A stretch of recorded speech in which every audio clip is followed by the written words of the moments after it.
Hi friends, welcome to Saranya வீட்டு சமையல். இன்றைக்கி வந்து ஒரு சண்டே vlog தான் பார்க்க போகிறோம். சண்டே வந்து மத்தி மீன் எடுத்துடணும். ஸோ மத்தி மீன் ஃப்ரையும் பாறை மீன் குழம்பும் எப்படி வைக்கிறதுன்னு பார்க்கலாம். மத்தி மீன் வந்து நான் க்ளீன் பண்ண போகிறேன். ஸோ க்ளீனிங் வீடியோவும் பார்த்துக்கோங்க. க்ளீன் பண்ண தெரியாதவங்களுக்கு அது யூஸ்ஃபுல்லாக இருக்கும். நம்ம மார்க்கெட்டில் மீன் எப்படி வாங்கணும் அப்படின்னா, நல்லா ஃப்ரெஷ்ஷாக இருக்கிற மாதிரி வாங்கிக்கணும். அதனுடைய நம்ம கையில் தொட்டு பார்த்தோம்னா பிசு பிசுன்னு இருக்கணும். அதே மாதிரி நம்ம டச் பண்ணும்போது அது நல்லா கெட்டிமாக இருக்கணும், கொச கொசன்னு போயிடக்கூடாது. அதே மாதிரி கண் வந்து நல்லா ஃப்ரெஷ்ஷாக இருக்கணும், மங்கி போன மாதிரி இருக்கக்கூடாது. ஸோ அந்த மாதிரி தான் மீன் வந்து பார்த்து வாங்கணும். ஸோ இந்த மாதிரி தான் நானும் பார்த்து நல்ல ஃப்ரெஷ்ஷான மீனாக வாங்கிட்டு வந்திருக்கேன். இப்போ பார்த்தீங்கன்னா இந்த மாதிரி வந்து சைடில் இருக்கும். இந்த சைடில் இருக்கிறது வந்து ஜஸ்ட் இப்படி பிச்சிங்னாலே வந்துடும். உங்களுக்கு தலை பகுதி வேணும்னா நீங்கள் தலை விட்டுட்டு அப்படியே க்ளீன் பண்ணிக்கலாம். உங்கள் கையிலேயே வந்து இப்படி இழுத்தீங்கன்னா இந்த வயிற்றுக்குள்ளே இருக்கிற இந்த குடல் பகுதியெல்லாம் வந்து வந்துடும். ஸோ அதெல்லாம் வந்து நம்ம எடுத்துடலாம். இது ஃப்ரைக்கும் இந்த மீன் வந்து நல்லாயிருக்கும். இது வந்து குழம்புக்கும் இந்த மீன் வந்து நல்லாயிருக்கும்.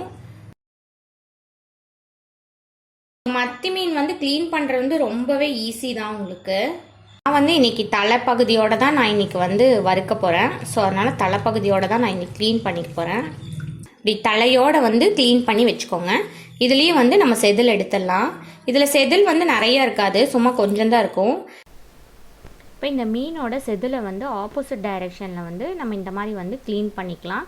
பாருங்கள், இங்கேயும் ஒரு இது மாதிரி இருக்குது, இதையும் நம்ம எடுத்துடலாம்.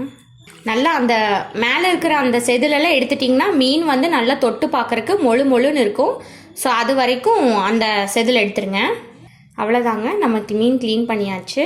ஸோ இதே மாதிரி எல்லா மீனும் நான் க்ளீன் பண்ணிவிட்டு உங்களுக்கு நான் காமிக்கிறேன். ஒரு ஸ்பூன் வந்து கல்லுப்பு சேர்த்துக்கோங்க, கொஞ்சமாக மஞ்சத்தூள் சேர்த்துக்கோங்க. இந்த மீன் எல்லாத்தையும் இதில் ஆட் பண்ணிடலாம். ஸோ நல்லா வந்து ஒரு தடவை இதில் பரட்டி விட்டுருங்க. இப்போ வந்து கொஞ்சம் மீனோட ஸ்மெல் இல்லாமல் இருக்கும்.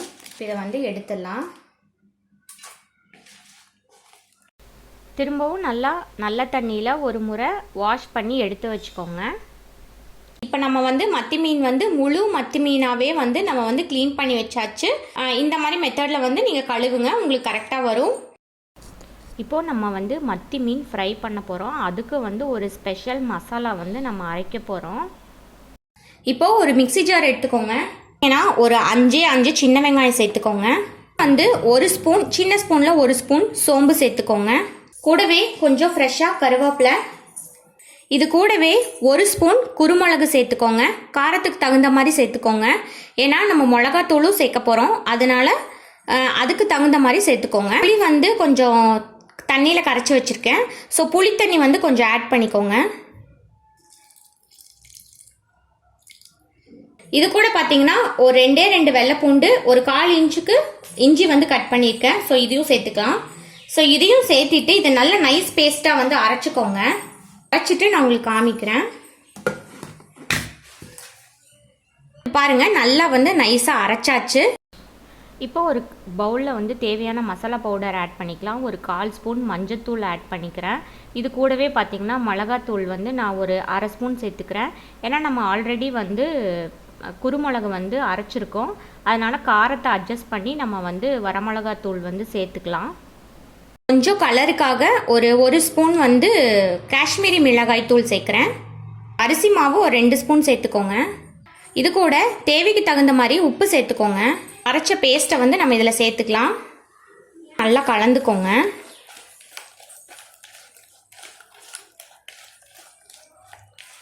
இப்போ வந்து நம்ம இந்த மீனை வந்து நம்ம இதில் சேர்த்திக்கலாம். சேர்த்தி நம்ம பெரட்டிடலாம். இந்த பவுல் வந்து பெரட்டுறதுக்கு கொஞ்சம் சௌகரியம் இல்லாதனால நான் ஒரு பெரிய கடாயில் வந்து நல்லா மீனை நல்லா மசாலாவில் பெரட்டலாம் அப்படின்னு சொல்லிட்டு நான் ஒரு நல்ல பெரிய கடாய் வந்து எடுத்துட்டேன். மீனில் நல்லா மசாலா ஒட்டுற மாதிரி நல்லா வந்து பெரட்டி வச்சுக்கோங்க. இப்போது மசாலா தடவி வச்ச மீனை வந்து தனித்தனியாக ஒரு தட்டில் வச்சு ஃபேன் கடியில் வச்சிட்டோன்னா சீக்கிரம் வந்து மசாலா நல்லா பிடிச்சிக்கும். அதே மாதிரி நமக்கு பொரிக்கிறதுக்கும் வந்து ஈஸியாக இருக்கும். நான் வந்து இந்த மெத்தடில் வந்து ஃபாலோ பண்ணுவேன். எந்த மீன் வாங்கினாலும் சரி நான் இதே மாதிரி மசாலா பெரட்டி நல்லா 1 மணி நேரம் 2 மணி நேரம் ஃபேனில் வச்சுருவேன். அப்படி இல்லைன்னா நல்லா வெயிலில் வச்சு நல்லா காய வச்சிட்டோன்னா நல்லா வந்து மசாலா பிடிச்சிக்கும். அப்போ நம்ம பொரிக்கிறதுக்கு வந்து ஈஸியாக இருக்கும். இப்போ இந்த மீன் ஃப்ரைக்கு வந்து மீன் நல்லா ஊறட்டும். ஒரு 1 ஹவர் 2 ஹவர்ஸ் கழித்து வந்து பார்க்கலாம். நான் வந்து இன்றைக்கி மண் சட்டியில் தான் வந்து மீன் குழம்பு வைக்க போகிறேன். இன்றைக்கி வந்து பாறை மீன் குழம்பு வைக்க போகிறேன். சட்டி வந்து நல்லா சூடானதுக்கப்புறமா ஒரு 3 ஸ்பூன் வந்து எண்ணெய் ஊற்றிக்கலாம். எண்ணெய் நல்லா சூடானோன்னு ஒரு 10-15 வெந்தயம் வந்து சேர்த்துக்கோங்க. இப்போ அடுத்ததாக வந்து இங்கே ஒரு 10 சின்ன வெங்காயம் வந்து பொடியாக கட் பண்ணி வச்சுருக்கேன். இதை சேர்த்துக்கலாம். சேர்த்திட்டு நல்லா வதக்குங்க. இது கூடவே கொஞ்சமாக கருவேப்பிலை சேர்த்துக்கோங்க.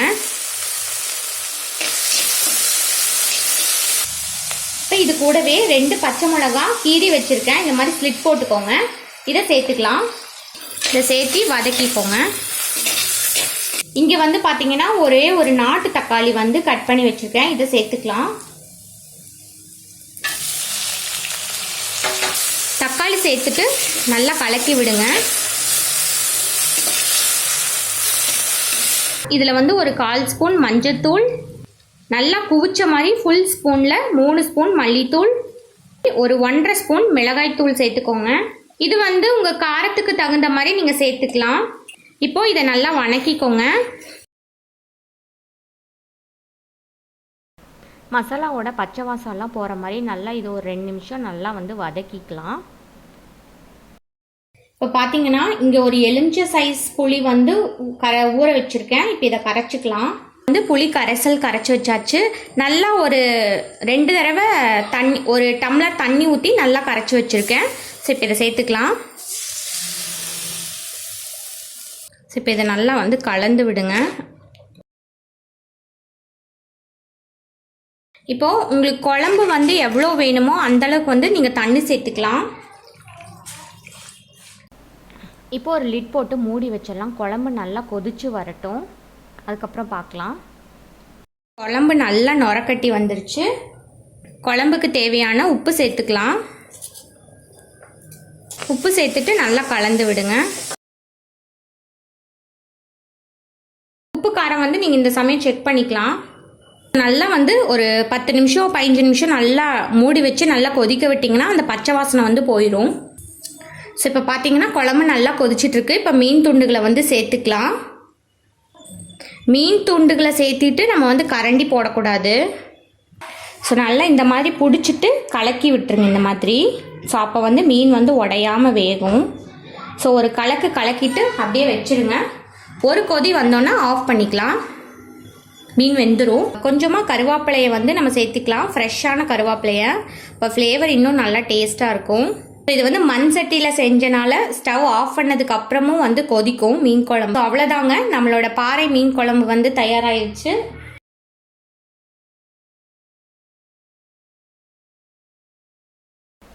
மத்தி மீன் வந்து பார்த்திங்கன்னா நல்லா 2 மணி நேரம் நல்லா ஊறிடுச்சு. இப்போ வந்து நம்ம மீன் பொரிச்சிடலாம். நான் வந்து இரும்பு வடை சட்டியில் வந்து மீன் பொரிக்க போகிறேன். எண்ணெயும் கம்மியாக தான் யூஸ் பண்ணுறேன். ஏன்னா இந்த எண்ணெய் வந்து நான் வேறு எதுக்குமே யூஸ் பண்ண மாட்டேன். அதனால் எண்ணெய் வந்து கம்மியாக தான் ஊற்றிருக்கேன். இப்போ நம்ம வந்து மத்தி மீனை வந்து பொரிச்சிடலாம். இப்போ எடுத்துடலாம்.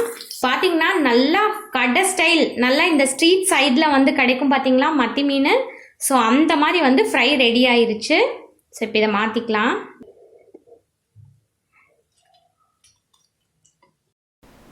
உங்களுக்கு இந்த மீன் ஃப்ரை பார்த்தாலே தெரியும், மசாலா எதுவுமே பிரியலை. நல்லா மீனில் வந்து நல்லா பிடிச்சிருக்கு.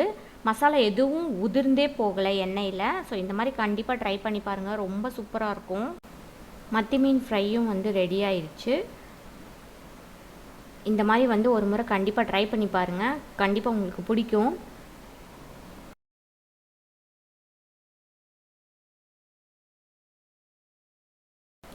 ஃப்ரெண்ட்ஸ், இப்போ நம்ம உருளி செட்டில் வந்து ஒரு அப்டேட் கொடுக்க போகிறேன். என்னன்னு பார்த்தீங்கன்னா, நிறைய பேர் வந்து எனக்கு சிங்கிள் பீஸ் கொடுங்க, 2 பீஸாக கொடுங்க, இல்லை 4 பீஸாக கொடுங்க, 5 பீஸாக கொடுங்கன்னு கேட்குறீங்க.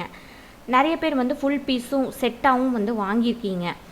இப்போ வந்து நாங்கள் அந்த மாதிரி சிங்கிள் பீஸ் கொடுங்க, 2 பீஸாக கொடுங்க, 4 பீஸாக கொடுங்க அப்படின்னு கேட்குறவங்களுக்காக நாங்கள் வந்து இப்போ அப்படி தரலான்னு முடிவு பண்ணியிருக்கோம். உங்களுக்கு இப்போ வந்து இந்த உருளி செட்டில் சிங்கிள் பீஸாக வேணும்னாலும் நீங்கள் வாங்கிக்கலாம், இல்லை ஃபுல் செட்டாக வேணும்னாலும் நீங்கள் வந்து வாங்கிக்கலாம்.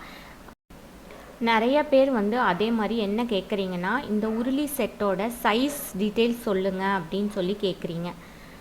இந்த உருளி செட்டு வந்து இண்டக்ஷன் பேஸு, நல்ல ஹெவி பாட்டம். இந்த உருளி செட் பார்த்திங்கன்னா ஹெவி இண்டோலியம் இண்டக்ஷன் பேஸு, நல்ல வெயிட்டாக இருக்கும். இந்த சைஸ் கடாய் வந்து பார்த்திங்கன்னா சைஸ் 1 இருக்கிறதுலே இது வந்து சின்ன சைஸு. இதோட அளவு பார்த்திங்கன்னா 24 சென்டிமீட்டர். இதுக்கு வந்து நாங்கள் ஸ்டெயின்லெஸ் ஸ்டீல் லிட்டும் வந்து கொடுத்துருவோம். இந்த லிட்டு வந்து பார்த்திங்கன்னா நல்லா க்ளோஸ் ஆயிரும், கேப்பே வந்து உங்களுக்கு தெரியாது. அதே மாதிரி பார்த்திங்கன்னா இந்த உருளி செட் எல்லாமே வந்து சிங்கிள் ஷீட்லேயே மேக் பண்ணது, ஜாயிண்ட்டே கிடையாது. எங்கேயுமே வந்து இதுக்கு ஜாயிண்ட்டே கிடையாது. அதனால் இதில் வந்து சூப்பராக வந்து சமைக்கலாம். இது வந்து பார்த்திங்கன்னா செகண்ட் சைஸு. இது வந்து 26 சென்டிமீட்டர். இதுக்கும் வந்து லிட்டு வந்துடும் உங்களுக்கு.